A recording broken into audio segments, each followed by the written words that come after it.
राधे राधे। जय श्री कृष्णा भक्तों, आप सब कैसे हो? आशा करती हूँ आप सब अच्छे होंगे क्योंकि आप पर लड्डू गोपाल जी की कृपा है।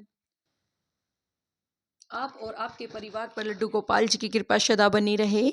आज मैं आपको पुत्रा एकादशी की व्रत कथा बताऊंगी। व्रत के नियम। पुत्रा एकादशी व्रत पौष शुद्ध एकादशी को मनाया जाता है। इस एकादशी के दिन सुदर्शन चक्रधारी भगवान विष्णु की पूजा की जाती है। भगवान विष्णु का सर्वप्रथम आह्वान कर उन्हें सुंदर आसन पर विराजमान करवाए। फिर उनका चरण प्राक्षलश पैर धोकर उन्हें आचमन करवाए तथा भोग लगाए। फिर धूप दीपक जलाए, उनकी पूजा करे, आरती उतारे। तत्पश्चात ब्राह्मणों को भोजन कराकर दक्षिणा देकर उनका आशीष ग्रहण कर उन्हें विदा करें। दिन में भगवान का पूजन कीर्तन करें। दिन में केवल फलाहार किया जाए। रात्रि में भगवान की मूर्ति के समीप ही शयन किया जाए।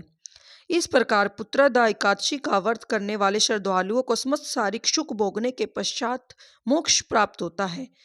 संतानहीनों को संतान प्राप्ति का सुख मिलता है। पुत्रा एकादशी की कथा। अत्यंत प्राचीन काल में भद्रावती नगरी में सुकेतुमान नाम के राजा राज्य करते थे। राजा की रानी का नाम शिव्या था। राजा रानी बड़े ही धर्मात्मा तथा दानी थे। राजा के राज्य में पूर्ण शांति थी तथा समस्त प्रजाजन सुखी थे। राजा रानी को एक ही दुख था कि उनको कोई संतान न थी।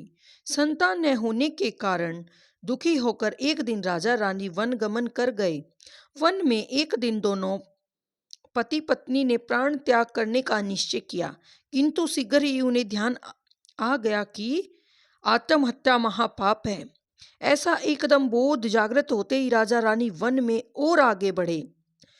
कुछ दूर चलने पर उन्होंने देखा कि एक जगह वन में बड़ा ही सुंदर मुनियों का आश्रम है और एक तालाब भी बना है।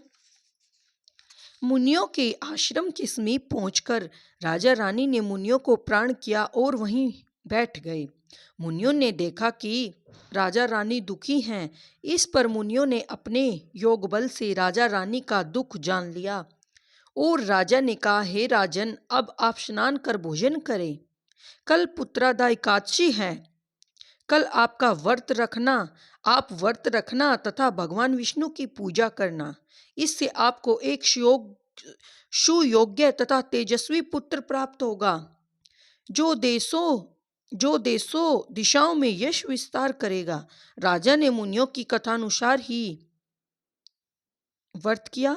व्रत के वर्ष के पश्चात राजा रानी के अत्यंत सुंदर गुणवान पुत्र उत्पन्न हुआ। यह देखकर राजा रानी को बड़ी प्रसन्नता हुई। जो भी इस व्रत को करता है उसकी समस्त मनोकामना पूर्ण होती है और पुत्र चाहने वाले को पुत्र की प्राप्ति होती है। राधे राधे। जय श्री कृष्णा। आपको पुत्रा एकादशी की व्रत कथा कैसी लगी कमेंट करके जरूर बताना और कमेंट में राधे राधे जरूर लिख देना। चैनल को सब्सक्राइब और वीडियो को लाइक कर देना। राधे राधे। जय श्री कृष्णा। कृष्णा की कृपा आप और आपके परिवार पर सदा बनी रहे। राधे राधे।